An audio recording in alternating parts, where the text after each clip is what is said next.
Japan के छोटे से शहर में एक स्कूल है। उस स्कूल में एक क्लास है जो कि बहुत ही बदनाम है। वो इस वजह से क्योंकि उस क्लास के सारे स्टूडेंट्स पढ़ाई चोर हैं। बेचारा टीचर स्टूडेंट से हर रोज टेस्ट लेता है इस उम्मीद में था कि स्टूडेंट्स अपने ग्रेड्स इम्प्रूव कर सके, पर स्टूडेंट्स ने कसम खा रखी है कि वो किसी सूरत नहीं पढ़ेंगे। टीचर उनसे बहुत ही आसान टेस्ट लेता है। सिंपल टेस्ट होने के बावजूद इस क्लास में एक महा स्टूडेंट है जिसके हर बार 0 मार्क्स आते हैं।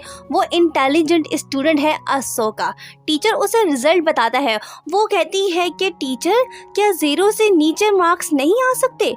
मतलब कि बेशर्मी की हद हो गई। बहरहाल जो भी हो, अशोका बचपन से ही सिली गर्ल है। भले टीचर उसकी इंसल्ट करे, उसे कुछ फर्क नहीं पड़ता। नेक्स्ट डे वो फिर से टेस्ट पेपर सॉल्व करने लगती है। क्वेश्चन नंबर 1 ये होता है कि मूवी रोमन हॉलीडे में उस श्राइन का नाम क्या था जहाँ पे लोग विशेस मांगते थे। ये सवाल तो बड़ा मुश्किल है। अशोका सोचती है कि काश हकीकत में ऐसा कोई श्राइन होता जहाँ पे मैं विश मांग सकती। वो आंसर लिखती है कि सुपर डुपर श्राइन। बस ये लिखने की देर थी। हम देखते हैं कि वाकई में कुछ अजीब हो गया है। स्कूल के कुछ फासले पे एक सीक्रेट पाथ ओपन हो चुका है। जब अशोका अपने बबलू बॉयफ्रेंड के साथ घर वापस जा रही होती है तो तभी उसकी नजर उस सीक्रेट जगह पे पड़ती है। फिर क्या, दोनों बिना टिकट लिए उसके अंदर घुस जाते हैं। चलते चलते वो पहुंचते हैं एक खूबसूरत श्राइन के अंदर। मौका अच्छा है, विश मांगने का सही टाइम है। अशोका विश मांगती है कि एग्जाम में उसके परफेक्ट स्कोर आए। वो वहाँ पे कॉइन फेंक के वापस घर लौट आती है। नेक्स्ट डे टेस्ट में ये सवाल आता है कि जापान का प्राइम मिनिस्टर कौन है। अशोका सोचती है कि अरे नहीं, ये हार्ड क्वेश्चन क्यों पूछ लिया। अशोका अपने बॉयफ्रेंड को देखने लगती है। कुछ देर बाद वो उसका ही नाम छाप देती है as a Japanese prime minister.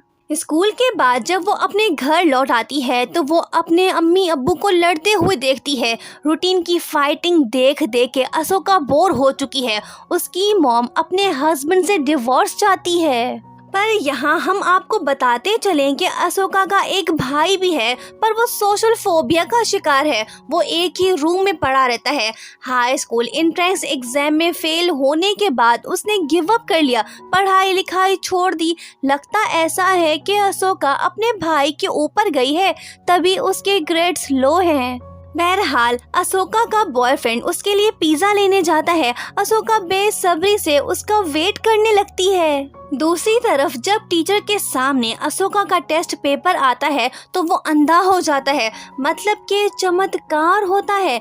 Ashoka के सारे आंसर्स गलत होते हैं, लेकिन फिर भी टीचर उसे 100 मार्क्स दे देता है। पर एक क्वेश्चन टीचर चेक नहीं कर पाता, वो जो अशोका ने लिखा था कि उसका बॉयफ्रेंड ही प्राइम मिनिस्टर है। तभी हम देखते हैं कि सुपर डुपर श्राइन में से गोल्डन लाइट चमकने लगती है। मतलब कि कुछ तो होने वाला है। दूसरी तरफ अशोका इंतजार कर करके थक चुकी है। उसका जिगरी बॉयफ्रेंड अभी तक वापस नहीं आया। वो उससे कांटेक्ट करने की कोशिश करती है, पर तभी वो मोबाइल पे धमाकेदार न्यूज देखती है। उसे ये पता चलता है कि उसका निकम्मा बॉयफ्रेंड जापान का प्राइम मिनिस्टर बन चुका है। ये बात जान के अशोका शॉक्ड सी हो जाती है। नेक्स्ट डे जब वो स्कूल आती है तो वहाँ पे क्लासमेट्स उसे कहते हैं कि वाओ, तुम्हारा बॉयफ्रेंड तो पीएम है, तुम्हारी लाइफ सेट हो गई है। टीचर अशोका से कहता है कि मुबारक हो, तुमने टेस्ट में 100 मार्क्स लिए हैं। अजीब चीजें होते देख अशोका समझ जाती है कि जरूर उसकी विश पूरी हो गई है। ये सब उस गोल्डन श्राइन का कमाल है। टेस्ट पेपर में अशोका ने सेकंड क्वेश्चन सॉल्व नहीं किया था। क्वेश्चन ये था कि यूएसए का करंट प्रेसिडेंट कौन है। अशोका को न्यूज़ से मालूम होता है कि अमेरिका बगैर प्रेसिडेंट के चल रहा है। ये देख वो फौरन से टेस्ट पेपर में सही जवाब लिखती है। इसी वजह से उसके बॉयफ्रेंड का करियर खत्म हो जाता है। बेचारा आधे घंटे तक प्राइम मिनिस्टर बना रहा। कम से कम इसे अनिल कपूर की तरह एक दिन तो रहने देता। बहरहाल अब असुका को समझ आ गया है कि उसके ऊपर बड़ी जिम्मेदारी आ गई है। एक गलत जवाब पूरी दुनिया का बेड़ा गर्क कर सकता है। वो डिसाइड करती है कि उसे ये खतरनाक पावर्स नहीं चाहिए। जब वो सीक्रेट जगह जाती है तो हम देखते हैं कि जादुई दरवाज़ा बंद हो चुका है। खुल जा सिम सिम बोलने का कोई फायदा नहीं। अब असुका के पास एक ही ऑप्शन बचा है, वो ये है कि अब उसे पढ़ना पड़ेगा ताकि वो टेस्ट में सही जवाब लिख सके।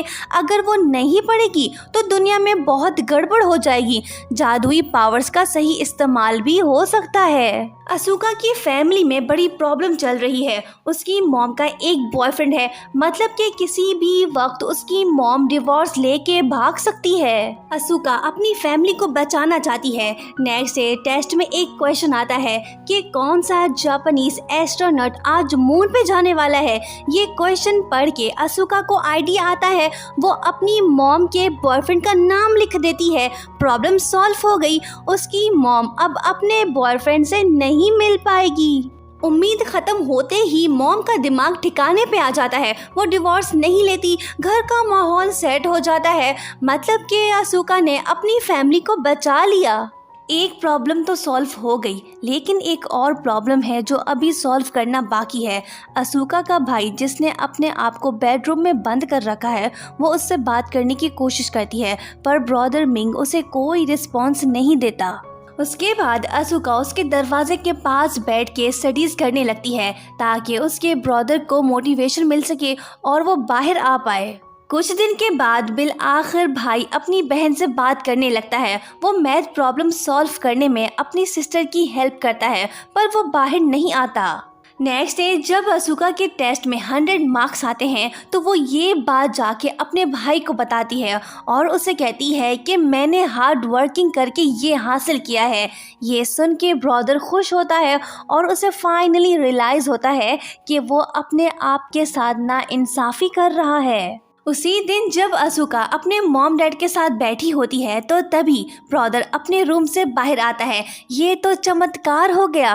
फाइनली असुका के फैमिली की आखिरी प्रॉब्लम भी सॉल्व हो गई। सभी खुश हैं। असुका रिलैक्स फील करती है, पर उसकी टेंशन अभी तक ख़त्म नहीं हुई। वो पावर्स को वापस करना चाहती है ताकि दुनिया सेफ रह सके।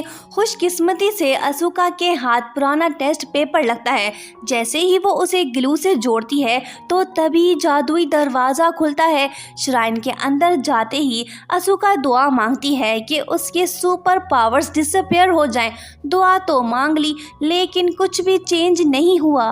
नेक्स्ट मॉर्निंग असुका फिर से टेस्ट पेपर सॉल्व करने लगती है। वो सारे आंसर्स लिखती है, पर एक क्वेश्चन का जवाब वो नहीं लिखती। तभी उसे समझ आता है कि उसके पावर्स ख़त्म क्यों नहीं हो रहे हैं। विश मांगते वक्त उसने जो कॉइन डाला था उसे वो कॉइन वहाँ से निकालना होगा। फिर क्या, वो श्राइन के अंदर जाती है, कॉइन को उठाने की कोशिश करने लगती है। दूसरी तरफ टीचर असुका का टेस्ट पेपर रिव्यू करने लगता है। सारे जवाब सही हैं, पर एक सवाल जिसका आंसर असुका ने नहीं लिखा था। क्वेश्चन ये था कि दुनिया की पॉपुलेशन कितनी है। टीचर इस क्वेश्चन के नीचे सर्कल का साइन ड्रॉ करता है। दूसरी तरफ जब असुका कॉइन को बाहर निकाल ही रही होती है तो तभी हैंडशेक होने की वजह से कॉइन फिर से जाके नीचे गिरता है। गोल्डन लाइट चमकने लगती है, जिसके बाद हम देखते हैं कि दुनिया में से सारे इंसान और लिविंग थिंग्स गायब हो गए हैं। चलिए जानते हैं ऐसा क्यों हुआ है। जापान के टीचर सही जवाब पे सर्कल का निशान ड्रॉ करते हैं। आखिरी क्वेश्चन दुनिया की पॉपुलेशन से रिलेटेड था। टीचर के 0 ड्रॉ करने से दुनिया की पॉपुलेशन 0 हो गई। ना रहेगा बांस, ना बजेगी बांसुरी, ना होंगे स्टूडेंट्स, ना ही एग्जाम्स होंगे, दुनिया ख़त्म, शुड दी एंड। आपको ये अजीब कहानी कैसी लगी हमें कमेंट करके लाजमी बताइएगा। Thank you so much for watching. Subscribe for more videos.